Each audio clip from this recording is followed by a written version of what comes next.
La démission du président de la commission des finances à la Knesset va entraîner un retard dans le paiement des dédommagements dus à la guerre. Pendant ce temps-là, un article dithyrambique dans le Financial Times sur l'économie israélienne. Il s'appelle Daniel Guggenheim, il est docteur en économie et chaque semaine, il nous relate ce que la presse économique a dit de bon ou de moins bon. Et on va commencer tout de suite, Daniel, avec les conséquences économiques de la crise politique, puisqu'il y a eu la démission de monsieur Gafni, qui est président de la commission des finances, et du coup, eh bien, ça va avoir des conséquences un peu compliquées pour ceux qui attendent des dédommagements depuis la guerre.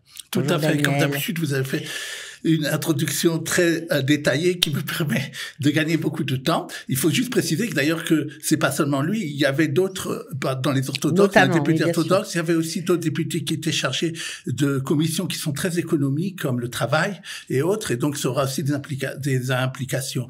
Ce qui est intéressant, que vous avez dit, ce qui est le plus important, c'est la commission des finances qui était par le député Gafni, et il a démissionné. Qu'est-ce qui s'est passé? C'est que cette semaine, normalement, devait être terminée la loi, en tout cas dans la commission des finances, concernant toutes les indemnisations que devaient avoir les employés et les employeurs ou les indépendants à cause de la guerre avec l'Iran. Et il y avait des discussions, mais ils étaient arrivés plus ou moins à un point qu'on pouvait maintenant conclure l'accord. Et ça aurait dû être fait cette semaine. Et alors la semaine prochaine, il faut une loi. Et la semaine prochaine, ça aurait été voté à la Knesset. Ça veut dire que les gens auraient eu de l'argent rapidement. Voilà. Maintenant, qu'est-ce qui se passe? Comme ça a été annulé cette semaine, la réunion qui devait avoir lieu là-dessus, et il y aura pas, ils ont parlé qu'il y a peut-être un nouveau président de la commission des finances, mais en tout cas, on n'aura pas le temps de faire voter. Normalement, d'après ce que j'ai vu dans la presse, il n'y aura pas le temps de faire voter la loi concernant ça. De quoi il s'agissait d'abord? Il s'agissait pour les gens qui n'ont pas pu travailler parce que à cause du Picud Aoref, comment dire, à cause du front des ordres de l'armée, qu'ils soient indemnisé par l'État, une sorte de chômage qu'on aurait donné même à moins de 1 mois. Il y avait une discussion tout le temps pour savoir, entre le ministère des Finances et les syndicats, combien de jours, et les indépendants, combien de jours. L'État ne voulait donner que comme 8 jours, et les indépendants et les syndicats demandaient, ou les employeurs demandaient 12 jours. Et ça devait être terminé cette semaine, ils devaient avoir un accord, et ça c'est concernant, pour les employeurs. Et pour les employeurs, il devait y avoir aussi une dédommation de 25% par rapport à une baisse de chiffre d'affaires qu'ils auraient eu par rapport ou à l'année 2022-2023, parce que il y a des gens, malheureusement, déjà en 2023, c'était pas bon. Si on était dans le sud ou dans le nord, alors ils auraient fait calculer après le meilleur taux, le meilleur chiffre d'affaires pour pouvoir leur donner le maximum. Et ils avaient dit, c'est ce qu'ils avaient annoncé, le ministre des Finances motrice avait annoncé que les gens qui déclarent le Maham, c'est-à-dire le TVA le 15 juillet, 3 jours après, ils auraient pu recevoir l'argent, puisque c'était comme ça qu'ils avaient prévu. À cause de ça, tout ça s'est enlevé. D'après la presse, ça ne se fera que en septembre à la rentrée. C'est très problématique, surtout pour des gens qui ont des problèmes de trésorerie, que ça soit au niveau des gens, des employés, que ça soit au niveau des indépendants ou des employeurs. Ce contretemps est fâcheux, comme on dirait, donc c'est la première chose à dire.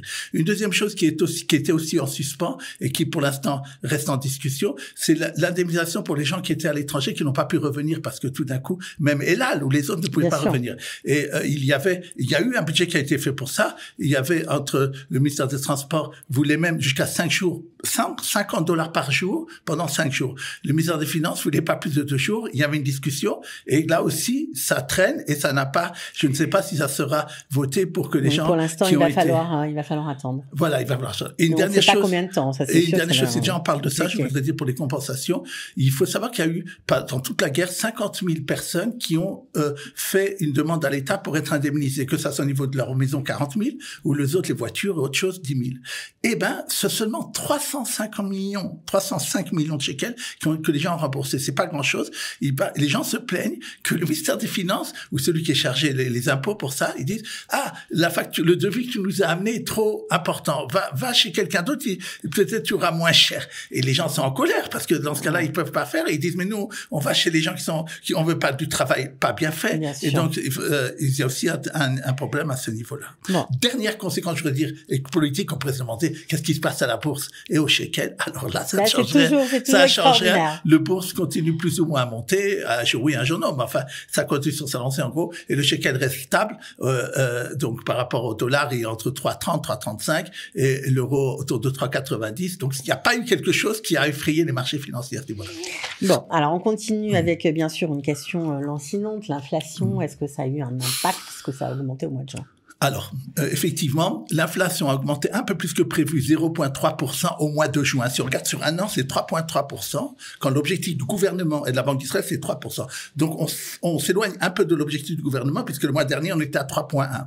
Qu'est-ce qui s'est passé? D'abord, ça c'est intéressant, d'ailleurs, c'est ce qu'on appelle le temps de vivre, pnaï en hébreu, les cultures. Vous, Cathy, en vérité, quand je vous vois, c'est vous de la culture. Alors, ils ont augmenté de 1%. Ils ont dit, ça veut dire que les gens sont de nouveau aller faire des choses qui sont pas obligatoirement nécessaires. Les gens ont eu besoin après la guerre de respirer, de ressortir, de reprendre un peu le cours d'une vie normale, si on peut dire. Oui. Donc forcément, les théâtres, les cinémas, ça. Tout c'est ça, exactement. Un petit peu plus. Voilà. Et donc aussi la nourriture 0,5%. Par contre, il y a une différence baisse concernant l'habillement, par exemple 4,5%. Et alors pourquoi on est arrivé à ce chiffre quand même 0,3% alors que les gens s'attendaient un peu moins? C'est pas les avions, les voyages ont augmenté, c'est vrai, mais que de 5%, ça fait même pas 0,1% sur l'indice, c'est pas alors, ça qui a fait. C'est le fait de location des appartements. Et là, ils ont augmenté très fort, et c'est normal puisqu'il y a des gens beaucoup qui ont été plus sur le marché, qui ont dû maintenant louer puisqu'ils n'ont pas encore d'appartement, et ça a fait augmenter de 5%. Et ça a donné. C'est normal qu'il y ait plus de demandes, mais c'est dramatique que ça augmente surtout dans ces conditions-là. Exactement. Ouais. Et donc, ce chiffre-là va peut-être même éloigner le fait que la Banque d'Israël pensait peut-être même en août, on avait pensé qu'il descendrait le taux. On parle maintenant seulement de 0,5, de septembre, parce que justement, voyant ce chiffre-là qui s'éloigne de l'objectif, il pourrait dire, moi, je veux encore attendre, je vois qu'il y a des tensions inflationnistes dans le chose. Dernière chose que je voudrais dire quand même au niveau du prix qui est dans l'indice, mais pas qui pèse sur l'indice, mais la statistique le publie toujours, c'est le prix des appartements qui se vendent. Je parle des locations, je parle d'appartements qui se vendent. Et là, pour la troisième fois consécutive, ça baisse de 0,3%, donc c'est assez important. Et on dit qu'il n'y a jamais eu autant d'appartements neufs, non vendus, invendus. Bon, pas tous sont prêts à être habités, mais ça veut dire quelque chose, plus de 80 000. Et ça, c'est une bonne nouvelle, surtout pour les gens qui veulent acheter des appartements. Ça veut dire que c'est le moment d'acheter, alors, Daniel? Non, parce que ça veut dire il y a une tendance à la baisse. Ouais. Et je pense que ça donne, normalement, ça devrait s'accentuer. Oui, ça devrait s'accentuer encore un peu. Ok, alors on attend encore un peu, c'est ça? Voilà. Bon, j'espère que le conseil est passé. On va parler à présent de l'autorité qui gère les terrains d'Israël, a décidé elle aussi de rentrer de plein pied dans la modernité avec le recours à l'intelligence artificielle pour une partie de ses services, mais ça ne fait pas très plaisir à la corporation des chamaïm, des experts, on va traduire ça comme ça, des experts immobiliers. Où ça en est? Quelles sont leurs demandes? Pourquoi ça grince? Oui. En hébreu, la reshut mekakeh Israël, comme vous l'avez bien dit, donc l'autorité qui gère les terrains d'Israël, c'est-à-dire qu'il les vend souvent aux promoteurs, mais ça peut être aussi à des particuliers dans certains cas, mais qui vendent les terrains qui pourraient être construits. C'est très très important puisque c'est ça qui va permettre après la construction des appartements. C'est quelque chose de très politique aussi. Il y a beaucoup d'argent qui est dedans. Et oui, parce qu'une banque, par exemple, ne donne pas de crédit s'il n'y a pas d'expertise d'un chamaï, d'un expert immobilier. Voilà, en fonction de son expertise, on obtient telle ou telle somme pour le crédit. Donc c'est vraiment très important. En plus de ça que vous avez dit, les banques hypothécaires, elle-même la reshut mekakeh Israël, donc cette autorité-là, lorsqu'elle vend un terrain, elle est obligée de faire une expertise. Et donc, jusqu'à maintenant, elle le faisait par la corporation que vous avez dit, en hébreu, Shamaï, que vous avez, et qui, ça veut dire, on pourrait dire expert en évaluation, expert immobilier. Non, parce que Shamaï, c'est aussi surtout, quoi. Oui, mais bien ça veut sûr. dire expert d'estimation. Et donc, cette corporation-là était très importante pour c'était un moyen d'avoir aussi du chiffre d'affaires, ça veut dire de demander.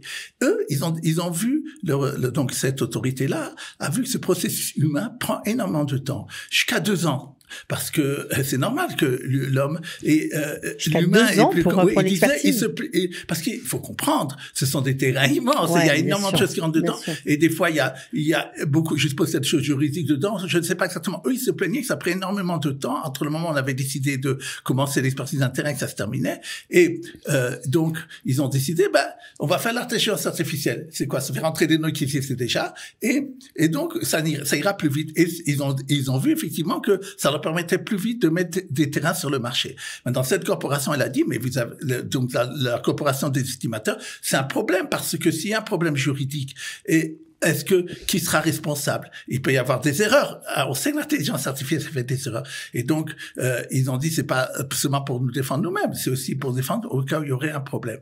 Alors, qu'est-ce que répond l'Institut de statistique? Nous n'avons pas enlevé le facteur humain. Ce que nous faisons, ce sont on vérifie statistiquement quelquefois si l'intelligence artificielle, ce qu'elle a noté est bon par l'humain. Donc donc en fait, ça raccourcit les process. Et on fait quand même des vérifications.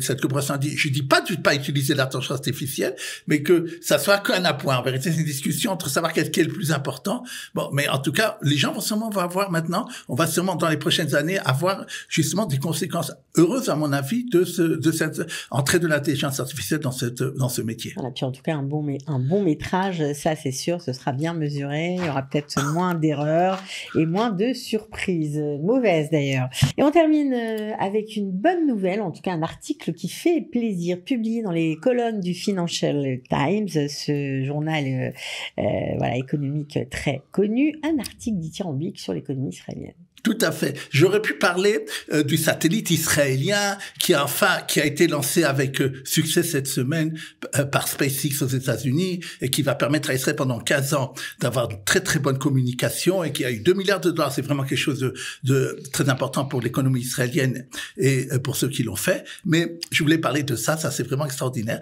C'est un article, comme vous l'avez dit, dans le Financial Times d'un très très grand financier qui est le directeur de Rockefeller International. Donc c'est une grande boîte financière, et il dit la chose suivante. Il dit, Israël, ce qu'il a gagné en Iran, c'est rien du tout. Il dit, ce qu'il a gagné, c'est financièrement. Il dit, il faut savoir, il a fait ses calculs, lui, c'est quelqu'un qui est sur le marché financier. Il a dit, depuis le 7 octobre, c'est la bourse israélienne la plus rentable du monde entier. Et en fait, il explique comment Israël, malgré la guerre, a réussi à ça. Il fait depuis la création d'État d'Israël un chemin. Il dit, vous devez savoir qu'il y a 200 pays à peu près. Et Israël était classé au début de sa création comme un État en sous-développé. Et après, il est passé comme un État développé. Et dans les États développés, il y en a 40. Et moi, je dis, même parmi les 40 qui je me demande si c'est pas le premier de ces 40 développés point de vue financier. Il dit, c'est sa thèse. Et il dit, comment Israël a fait ça? Et, alors, c'est un pays au début qui était socialiste, donc point de vue financier, ça aurait pu être un frein. Il a dit, il y a eu, la première chose qu'il a vu, c'est en 85, le fait qu'Israël a réussi à faire ce qu'on appelle à l'époque, on avait une hyperinflation. Il a dit, c'est la première chose qu'Israël est sorti, a fait quelque chose d'extraordinaire. Après est venue l'année 2000 avec Netanyahou qui a fait aussi des coupes dans le social et qui a fait une communauté plus économique sur la privatisation, etc. Et il dit, et maintenant on a une troisième fer de lance, c'est la haute technologie. Tout ça explique le miracle économique d'Israël. Bon, alors Daniel, si vous êtes d'accord, je propose que c'est quelque chose qui va vraiment intéresser beaucoup de gens. On mettra l'article en lien sous la vidéo. Ah, plaisir. Ben voilà, comme ça tout le monde pourra lire en détail de quoi il s'agit. En tout cas, merci beaucoup Daniel d'avoir été avec nous et on se retrouve évidemment la semaine prochaine pour d'autres informations économiques. Merci.